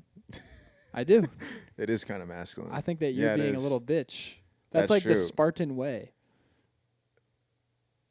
That's what they did in Sparta and Athens. I mean, they probably didn't have phones, but Yeah. I don't know. I feel like little Spartan kids didn't care Your about mother like, would paint your dude, bare ass. what's more masculine than walking around naked? That's true. Yeah, I do. There's a bearskin hoodie. Have you seen those ads? No. I get these ads Is all this the like time. the Emperor's new? There's a thing. There's a jacket called the bearskin jacket. It's on like YouTube videos, and basically it says you're a man. Like stop wearing so many layers when you go out for the winter. Wear one layer with the I've seen bearskin this. jacket. Yeah, I have seen this. So it's like I guess the less layers you wear, the more of a man you are. So when Harry Oh, jerks off in man. front of his mom on a sailboat, and she photographs him doing it. I didn't jerk off. I know. The fuck, man? That was so fucked up of you. No, that was a really funny riff. I Shut up. do not. I wear so many layers because I don't have a winter jacket. So whenever it's cold in Chicago, I wear like a shirt, a thermal, a hoodie, and then like a rain jacket. So I'm just layered up. So I'm not a man. I also don't think I'm a man. Yeah, it's hard. You can't. Do you be, think you're a man, Matt? No, Come on, you work on cars. I think I have like stereotypically masculine interests, but I'm Really? not. But I'm an irresponsible person. You think? I guess I'm not I'm not irresponsible for my age. I don't think, but I'm not what I would call a man. Like no one depends. Well, no one depends on me. Are you a man or a boy? Which Uh, one are you closer to? I'm closer to a boy. Probably a boy, for being realistic. I mean, you have a beard. It's hard to imagine Yeah, someone with a beard but as no a one. boy. No, I'm not responsible for anyone. So That's true. We don't really have any real I responsibility. don't. There's no one that depends on me really. Besides, I mean, at work. Being able to support others is manly. Yeah, and I guess I could support other people if I had to. I could not. That would be very hard. But you would if that responsibility was put on you, you would figure out a way to do it. Yeah, I was thinking what would happen if I just had a kid right now. You would figure it out. I would just have to figure it out. Yeah, That- you're not a piece that of shit. You would really figure it suck. out. And then this is a really fucked up thought that I had, which was if I had a kid right now, would it be? And I already know the answer to this question, so don't chastise me. But I did have the thought of if I had like a newborn child, would it be fucked up of me to put it to sleep at like 6 p.m., go bang out a couple open mics, and then come home and be like, well, he was asleep. He doesn't need me. Leave the child home by itself. Correct. But I already decided that would Yeah, be fine. the thought crosses everyone's mind. Like, would this be possible? There's got to be. I think every some- parent has that thought, and it's like, if something happens, Yeah. I'd just be the biggest piece of shit in the world. And then is the mother still in the picture? Because that's big. Yeah, And then does the mother have a good job? I think if you have a kid, like a baby that, I don't know, I would feel weird about doing open mics and stuff if I had a child. I mean, the like thing like is, like is an like, infant. Like if that child was at Yes. school and had like after school activities and that sort of stuff, it would be fine. But I mean, so if you had a kid right now, would you give up comedy? probably. Man. Comedy is my child, dude. At least temporarily. Oh my god. You have to. No. I can mean, be an absentee father. I can do that. That's easy. That's true. It is easy. That's one of the easiest things to do as a father is be not there. That That is true. No, I'd lock in. I'd have to try. I'd try to make some agreement with my. It's just whether or not the woman is there with you. But Yeah. how much of a burden? I would just like. My life would suck. I would get zero sleep. But like, if you had to restart comedy, which I know you technically did, if I had to restart comedy, oh my god. I feel like I've done so little and I've still come so far. Yeah. Just like knowing people at open mics makes things infinitely easier. Yeah, that's really what it is. It's Having to just reset that. feeling comfortable socially that's what makes doing this. That's what makes making progress possible. Is being comfortable around other comics, I guess. Yeah, just in that environment at all. and which it takes, is, the hardest part about getting started is doing that. Dude, when we move to New York, we are going to be so uncomfortable Probably. for at least a couple months. That's fine. It's fine, and it's probably going to make our writing better, but it really hit me while I was staying in New York. Like how, like this area, there's nothing like this in New York, where it's just quiet and like quaint like this. There's parts of Brooklyn, I think, that are like this. I mean, yeah, but as soon as you go on the subway, it's just like the facade just immediately comes apart. There's a guy with his cock out. I've Like- seen that here. Yeah, but it's on another level there. It's a way different level. I think once you've seen it, it's like what Their cocks what are way bigger What amount of in it New is going York. to affect me? I don't. How much more can I see that I haven't seen living in See, Chicago? this is a very narrow-minded approach. I don't know if it's narrow-minded. I just don't think I'm going to be that surprised because I've been to New York City a bunch of times. I know I had as well before, but like it really hitting me that like I'm staying with my sister who she lives with her boyfriend. They pay like $4,000 for this apartment, and it is like not as nice as this apartment that I pay $1,000 for. Just like that. It's a Yeah. 6-story walk up. There's no elevator. Their shower is stupid. That you can't even. You could like put one foot in the bathtub while you're on the toilet. They're lucky to have like a full-size fridge in their kitchen. All this stuff, and it's like, oh, so you're paying like a lot. You live in a very nice area, and this is what you have, and we are not gonna have. I mean, we're gonna have a decent place because It's we have so many fine. roommates, but Yeah, I mean, it's gonna be good for writing. you just have to accept it. Just if it financially, if Which it I was will. the same, yeah. Financially, that's really the only difference to me. It's like if it was just as easy financially, I mean, most people would probably already be there. It's just a statement like, all right, I'm going to make a real sacrifice to do something. Yeah. That's what you're saying. by I moving will here. say though, the comics at the open mic I went to, albeit a very small sample size, were absolutely horrendously bad, like horrifically horrible, horrifically horrible. Horrifically horrible. Yeah. Which is good to know. I mean, obviously, I already knew that. Like, they're just people, Yeah. but there is like this idea that everything's better in New York, and they do have the best comics in the world. But we're not going to be running into those at open mics. Yeah. I've just always wanted to live there, like comedy or not, at some point in my life. It feels like I need to do that Yeah. sooner rather than later. I mean- no one's ready to move there comedy wise, but I mean, yeah, but when are you ready? I've had this exactly. conversation a million times, and I still have to have a big conversation about it, actually. And Sorry, I said you were jerking off in front of your mom. yeah, that was fucked up Sorry. that you did that. Kind of derailed everything. I didn't. I thought it was like a throwaway comment. I didn't realize it was Yeah. eating at you. Well, one of the nights, I really hope my family does not listen to this, is, no, I don't think anybody's made it this far in the pod except No, for I didn't come Matthew, alive. my cousin, Marcus Yandall, Michael Pavicic, and possibly Max Wills, my devoted boys. listeners. What? The boys. The fellas. Yeah, indeed. What was I going to say? I'm still getting a hang of having my conversation recorded. Yeah, it's happening, man. Yeah. You know what I will say? I was looking at my analytics, and my viewership is 99% men, but it's 1% women. And then I looked at the women analytics, and whoever is this one girl that's watching, their view time is almost completely full. So like they're Whoa. watching the whole episode. So there is 1 or 2 or maybe 3 women out there who are watching every single episode I do to the full length. Who are you? What are you doing? Yeah. Who are you? Comment. Who are you? Who are you? Let us know who It's you are. yeah. Please comment down below. Drop a like. Smash that notification bell. Subscribe. That's the first Just time I think I've visit- ever done that stuff. Just Anyway, visibly so winced. we were in an Airbnb, and this girl that I've been talking to for a little bit, she's super cool. I hadn't jerked off in a week at that point, and we started sexting via words. And you know me, Like I'm a- words with friends. no. What do you mean? I mean just text. Oh. But it quickly escalated. It like we literally graduated from each medium. It was like we went from text to photos to videos pretty quickly.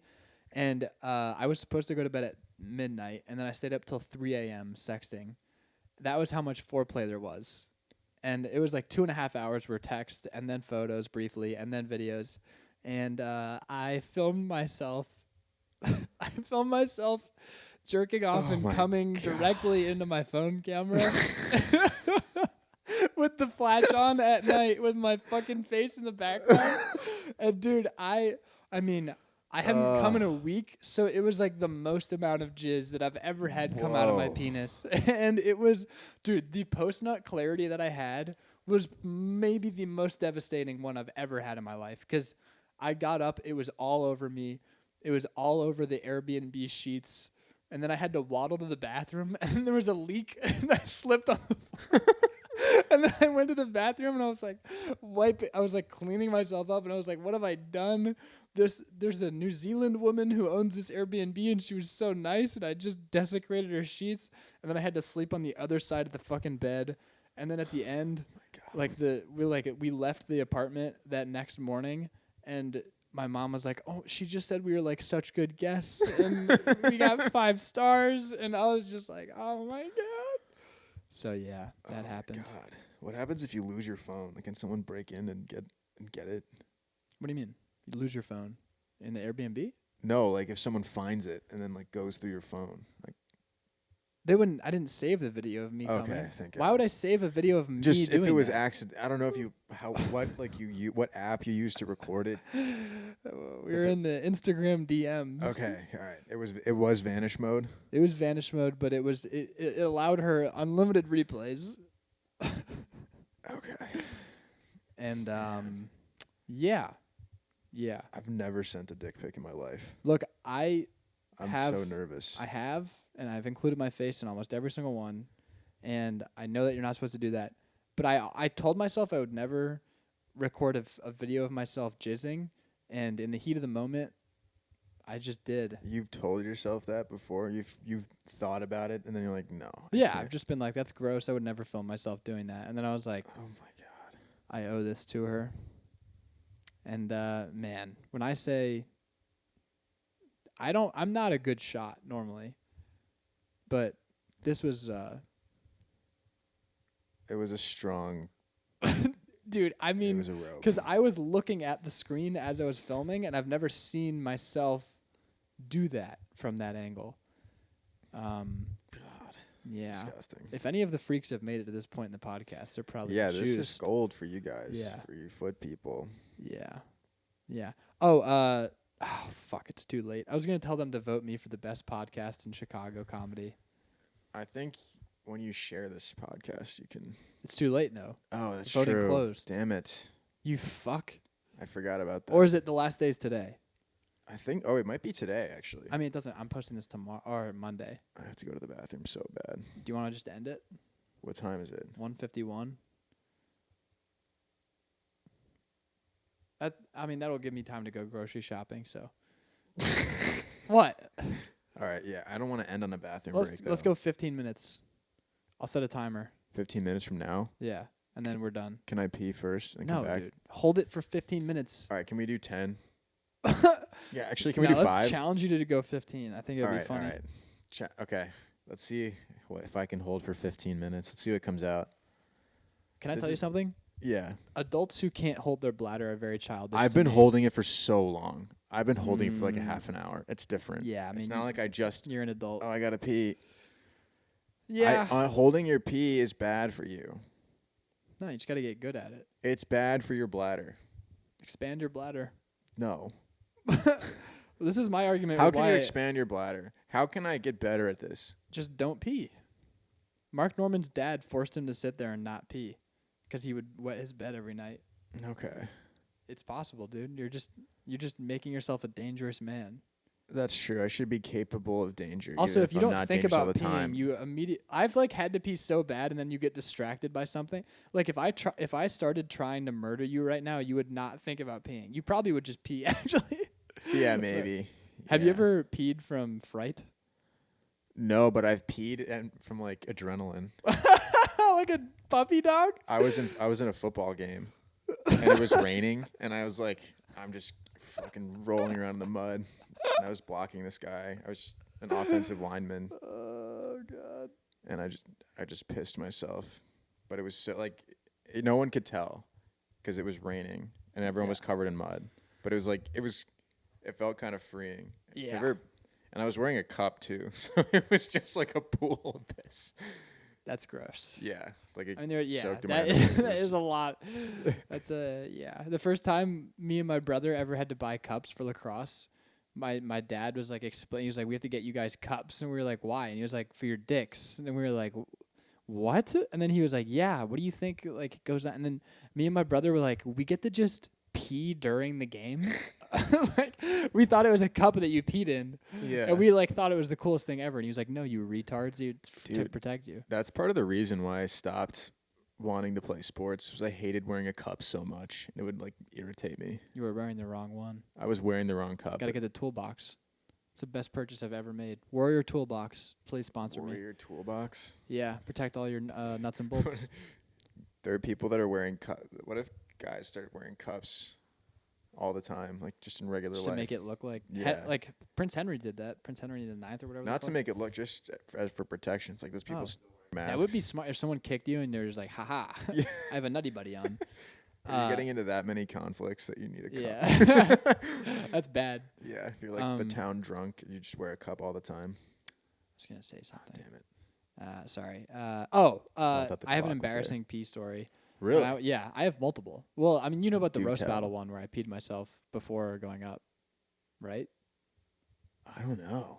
Before it was the first round of the roast battle March Madness thing, and I was going against the K girl from Wisconsin, Mhm. and it was like the Lincoln Lodge main room, which was the only time I'd ever performed in there. And dude, when that place is packed out, Oh, it's it's the an best. arena. I Yeah. think that might be the best room in Chicago. That's the best show I've ever when done, it's packed out. at least audience Yeah, wise. that was really cool. But so it's an arena. A bunch of my friends are there. You guys are there. And before I go up, I'm so nervous. And this has never happened in my life that I just start peeing in my pants. And it was the kind of pee where I just couldn't stop it. Where Like, were you, in the green room or? I was standing next to the stage waiting to go up. Oh my god! And like Ashley Lusk and who are like whatever the fuck, I can't even remember who else she was going against. But like they're on stage, they're getting ready to introduce me, and I just feel pee coming out, and I can't stop it. Because normally, like when you're peeing, you can Oh, stop no. it. It's hard, but you can. I just didn't have that muscle or reflex ability, and I was like, I just have to wait this out, and it was like 5 full seconds of just like one Mississippi. I'm just like, I can't stop this, and I was like, oh my fucking god, I'm about to go on stage, and then it just stopped, and I was like, thank the was Lord. it visible? Well, it was dark, so I couldn't tell, but I was wearing my hockey jersey. So I pulled my hockey jersey goes down to like here, so I just pulled that So down. it's just like the clock was and I ticking, just, waiting. dude, yeah, I literally just went on stage, and I was just like, if somebody makes a comment about it, they make a. But I was like, I'm not gonna look down because I'm not gonna I'm not gonna like draw attention to it. And I went into that roast battle.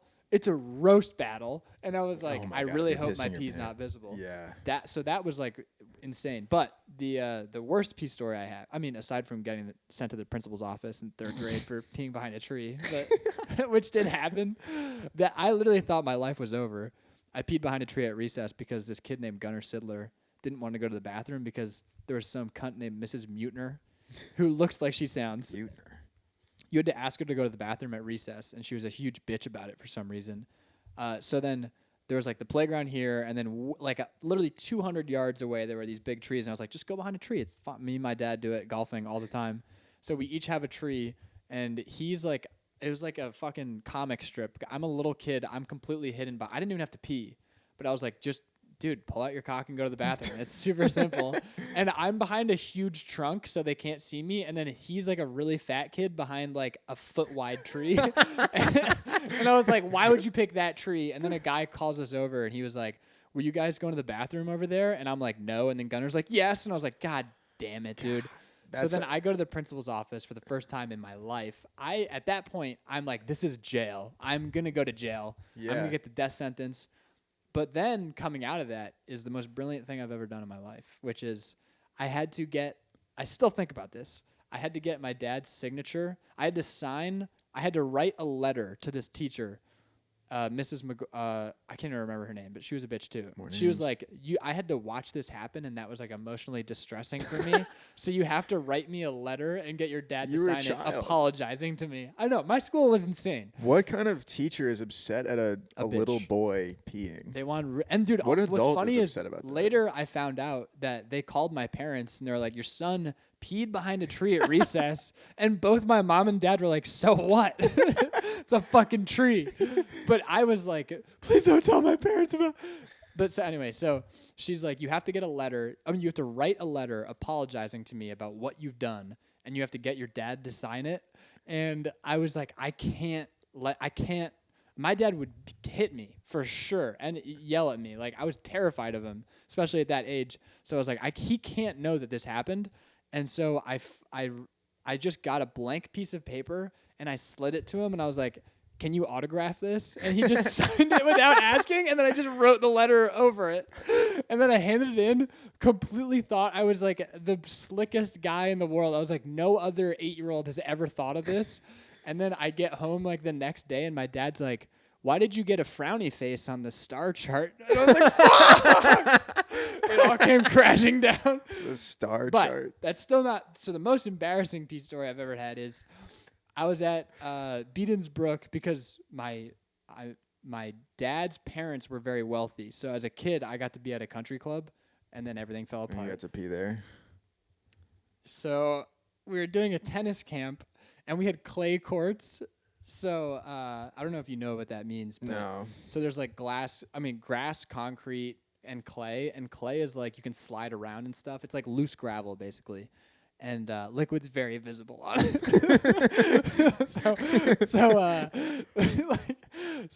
And I'm 6 years old. I'm wearing all white because you have to.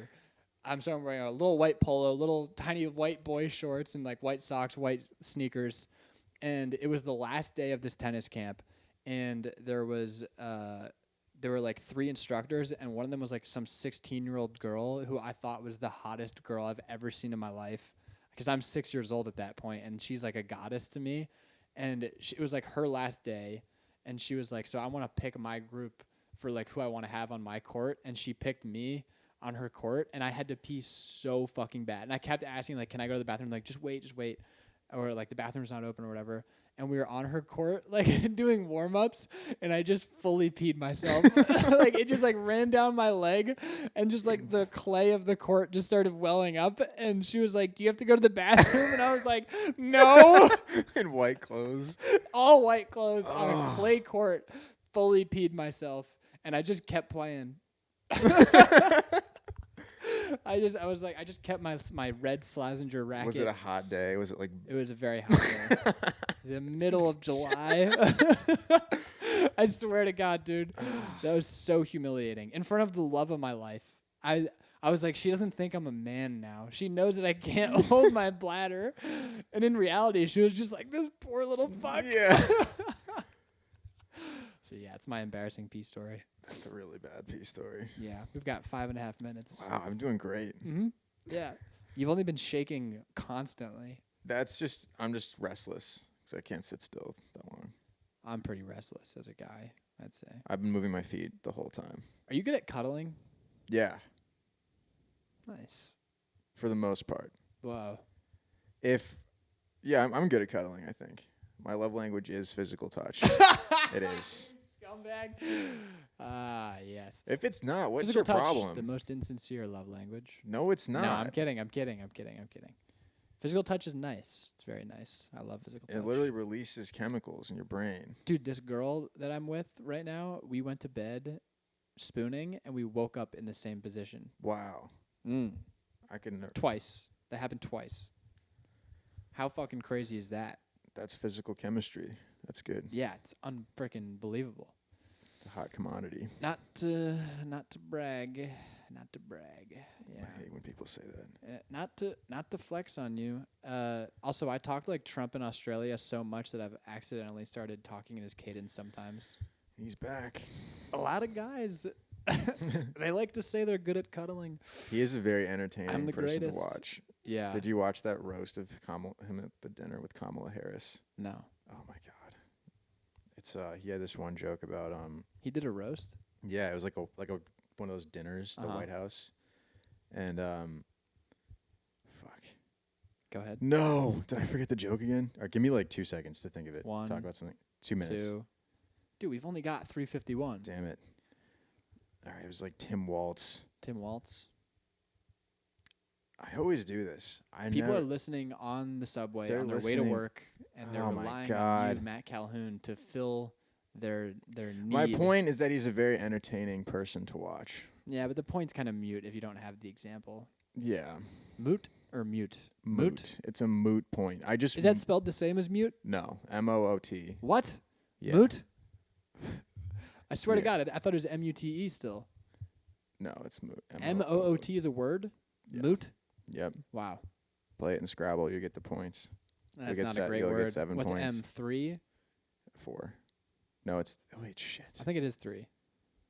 O is 1 each. T is 1. You better hope you have Yeah. a triple word score. Either way, you're fucking hurting your chances. Either way, you're losing to me by I'll beat 50 you in points. Scrabble. No, you won't. I actually will. Fucking ruin you in Scrabble. No, you I wouldn't. have Scrabble at my apartment. I'll kick your ass, just like I did in chess. Okay. I don't think you've ever beat me in chess. I will beat you in Scrabble. Like you don't read books. I'm very well spoken.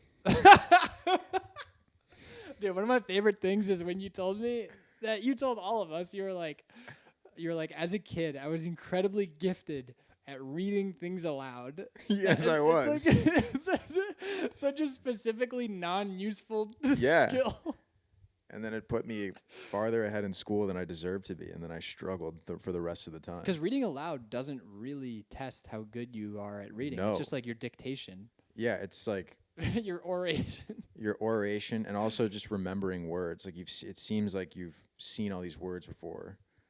So you know, if it's like a 5-year-old, it looks good. And then they actually test you, and they're like, oh, I fuck. have no idea. I don't retain any single thing I read. That's hilarious. Unless if something I'm really interested in or I'm looking for a particular piece of information and I'm scanning stuff, then I can do it. Yeah. But I can't just read to read. I would like to. Maybe I need some kind of. Maybe it's like my own bias against reading because I struggled with it. By just find something you're interested in. If there's a topic that you want to read about, it's so hard to not I read read Bob about it. Bondurant's Guide to High Performance Driving. That's pretty cool. Yeah, Was that good? yeah. But that I don't remember what it. In the moment, I was But you like. In the also- moment, I was absorbing. In the moment, I enjoy. I'm Yeah. like, I know what's happening, but I don't retain any of the It's information. easy to fall into the trap of while you're reading, be like, I'm not going to remember this. But then you're not being present again. Yeah, I've started annotating my books because it helps. just you're not going to go read the notes again, but you just want to. But helps yeah, you just summarize it. even like writing the notes helps you remember. We Like used- I remember that. We used to do those sticky notes at school. Remember that? Fuck that. That was so annoying. You should be putting sticky notes all over your books. Shut the fuck up. I'm not gonna stop reading, lift a sticky note, paste it, and then write on it. Yeah. I guess you'd write on it and then lift it. That's probably where I went wrong on that. But I mean, annotating, it can be as simple as just underlining a date. Because I read a bunch of historical things, and it's really easy to get the dates mixed up. Yeah, but then if Like, do you even know when Ferdinand Magellan returned from his fucking circumnavigation of the globe? in the 1500s at some point. It's a trick question. He died on the voyage. Oh, You fucking idiot. I thought he. was speaking generally, what was in Magellan? No, but you're right. It was Yeah. 1522? Magellan used to be 1522. Magellan used to be one of the best GPS brands.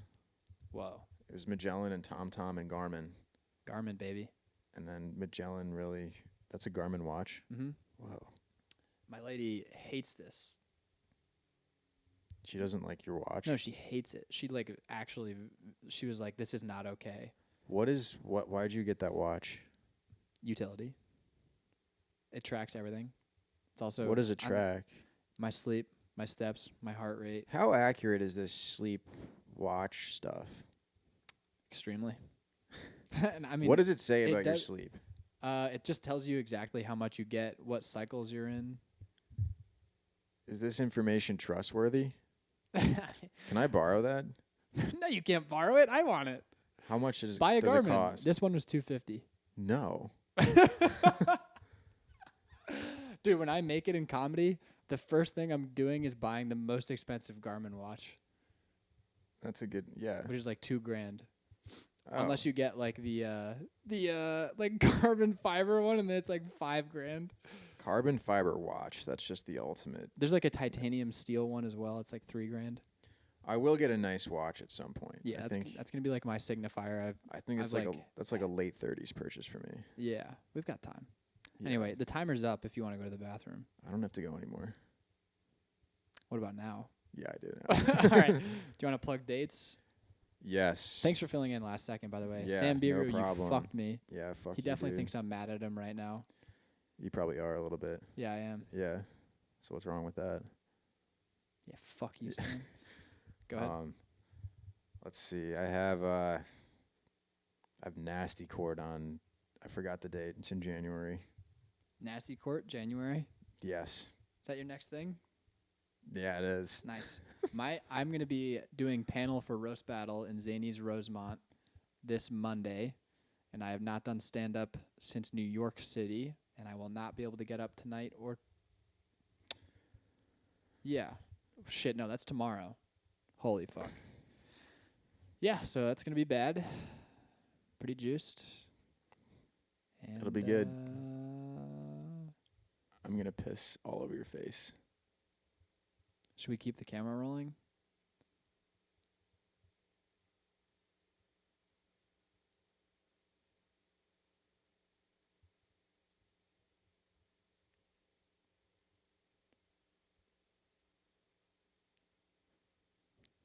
That's over. All right.